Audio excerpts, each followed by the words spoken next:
Hello friends, कैसे हो। और आज के इस वीडियो में हम बात करने वाले हैं टैली प्राइम 7.0 के अंदर। आज हम बात करने वाले हैं provide standard using and selling rates के बारे में। उन पूर्व निर्धारित मूल्यों को सेट करना जिनका उपयोग प्रचलित रूप से इन्वेंट्री आइटम की लागत और बिक्री को ट्रैक करने के लिए किया जाता है। जो माल हम पहले ही अनुमान लगा लेते हैं किस रेट के अंदर माल परचेज किया है और किस रेट में हमें सेल करना है, तो यहाँ से हमें जाना होगा। सबसे पहले हमें कंपनी क्रिएट करना होगा। यहाँ से हमें कंपनी क्रिएट करेंगे। यहाँ से हमने कंपनी कर दिया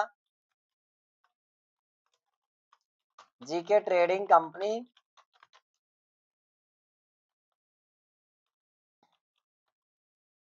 इसके बाद में यहाँ से हमें एंटर करना होगा। एंटर करने के बाद यहाँ से एक्सेप्ट करेंगे। एक्सेप्ट करने के बाद यहाँ से हमें जीएसटी को नो रखेंगे। हम देख रहे हैं विदाउट जीएसटी के साथ। सबसे पहले हमें क्रेडिट पे जाना होगा। क्रेडिट पे जाने के बाद यहाँ से शो मोर पे जाना होगा। शो मोर पे जाने के बाद यहाँ से हमें जाना होगा स्टॉक आइटम पे। यहाँ पे हमें स्टॉक आइटम पे जाना होगा और यहाँ से हमें बनाना है शुगर। शुगर और यहाँ से कर दिया हमने केजी में। यहाँ पे हम डेसिमल लगा सकते हैं। इसके बाद में यहाँ से हमें एंटर करना होगा। एंटर करने के बाद यहाँ से F12 दबाना होगा। F12 दबाने के बाद एंटर करना होगा। एंटर करने के बाद यहाँ से हमें provide standard Beijing and selling rates को यस करना होगा। यहाँ से हमने यस कर दिया एंटर करके यहाँ से। इसके बाद में यहाँ से एडिशनल डिटेल्स के नीचे हमें दिखाई देगा सेट स्टैंडर्ड रेट्स वाले ऑप्शन को यस करना होगा। यस करने के बाद यहाँ से हमें डालना होगा 1 अप्रैल के अंदर किस रेट के अंदर माल हमने परचेज किया है। यहाँ से हमने डाल दिया मई के अंदर किस रेट के अंदर आया है। इसके बाद में हमने यहाँ से डाल दिया जून में किस रेट में आया। यहाँ से हमने जून की रेट डाल दिया। जुलाई की डालना हो तो यहाँ से हम जुलाई की डाल देंगे। इसके बाद में यहाँ से हमें बेचने की रेट सेट करेंगे। यहाँ पे हमने लगा दिया 41। बेचने की रेट हमने सेट कर दिया 41। 1 मई को हम बेचेंगे किस रेट में, तो यहाँ से हमने कर दिया 42.60। इसके बाद में 1 जुलाई को 1 जून को कर देते हैं हम यहाँ से रेट सेट। 1 जून को कर दिया हमने 40.60। 1 जुलाई को हमने यहाँ से कर दिया 42। इसके बाद में एंटर करना होगा। एंटर करने के बाद यहाँ से एक्सेप्ट कर देंगे। इसके बाद में हमने ले लिया राइस केजी में। इसके बाद में यहाँ से यस करना होगा। यस करने के बाद यहाँ से राइस की हम डेट डाल दिए यहाँ से 90। 1 मई की किस रेट के अंदर आई है 93। और 1 जून को किस रेट में आया है 91। 1 जुलाई को किस रेट के अंदर आया है, यहाँ से हमने डाल दिया 94। बेचने की रेट सेट करेंगे। यहाँ पे हमने बेचने की रेट लगा दिया। यहाँ पे 1 मई की रेट लगा दिया हमने यहाँ पे 94 कर दिया हमने।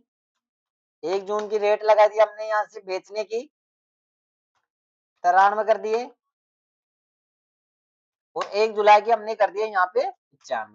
एंटर किया हमने। एंटर करके यहाँ से एक्सेप्ट कर देंगे। इसके बाद में यहाँ से हमें जाना होगा वाउचर्स पे। वाउचर्स पे जाने के बाद यहाँ से एंटर करना होगा। एंटर करने के बाद यहाँ से F9 करना होगा। F9 करने के बाद यहाँ से हमें सप्लायर इनवॉइसिंग नंबर डालना होगा। इसके बाद में एंटर करना होगा। एंटर करने के बाद यहाँ से हमें पार्टी लिखना होगा। यहाँ से हमने कर दिया पार्टी एप्पल ट्रेडिंग कंपनी। इसके बाद में यहाँ से हमें डालना होगा सन्ड्री क्रेडिटर। इसके बाद में यहाँ से हमें एड्रेस डालना होगा। एड्रेस डालने के बाद यहाँ से हमें पिन कोड नंबर लिखना होगा।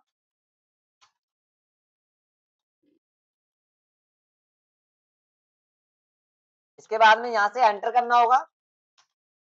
इसके बाद में यहाँ पे परचेज को परचेज अकाउंट में डालना होगा।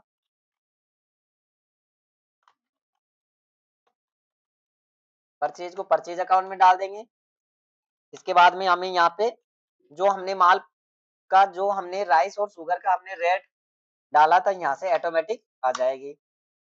यहाँ से हमने 900 केजी डाला तो ऑटोमेटिक आ जाएगी। अप्रैल की रेट आएगी। ये तो हमारी खरीदने की रेट है।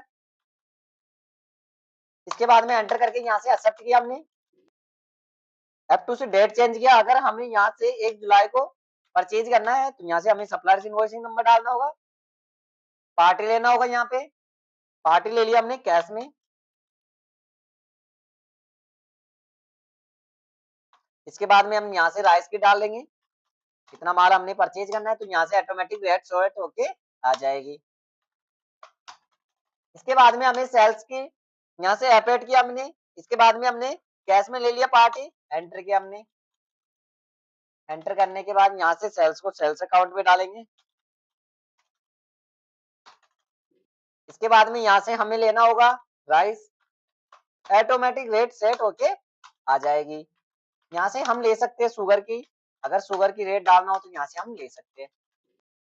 अगर हमें यहाँ से अप टू से डेट चेंज किया, अगर हमें मई के अंदर सेल करनी है तो यहाँ से हमने कैश भी कर सकते हैं, पार्टी ले सकते हैं। हमने ले लिया यहाँ से पार्टी डीके ट्रेडिंग कंपनी।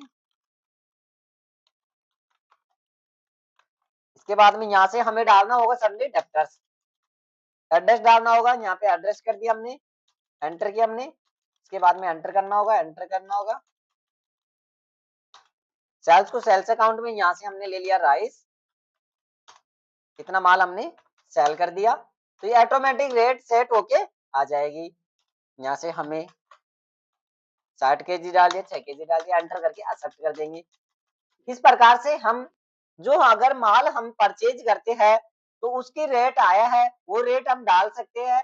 जब हम सेल करते हैं तो उसकी भी रेट हम डाल सकते हैं, provide standard using and selling rates के अंदर। तो यहाँ से अगर हमें देखना हो प्रॉफिट हुआ है या लॉस हुआ है तो यहाँ से प्रॉफिट एंड लॉस पे जाएंगे, होल्ड टैप ऑन करेंगे तो यहाँ से हम देख सकते हैं कितना माल हमने क्लोजिंग स्टॉक से माइनस में बोल रहा है हमारा, और इतना माल हमने सेल किया है और इतना माल हमने परचेज किया। ओपनिंग स्टॉक के अंदर कोई भी माल बचा हुआ होगा तो ओपनिंग स्टॉक के अंदर भी हम देख सकते हैं।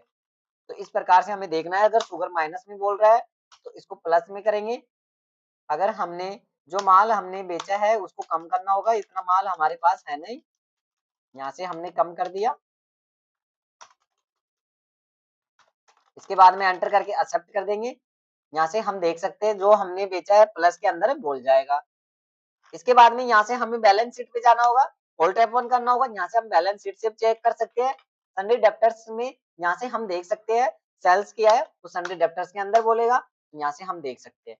इसके बाद में यहाँ से अगर हमने कितना माल परचेज किया है तो यहाँ से हम देख सकते हैं कितना माल हमने परचेज किया, एंटर किया तो यहाँ से बताएगा जो हमने कितना माल परचेज किया।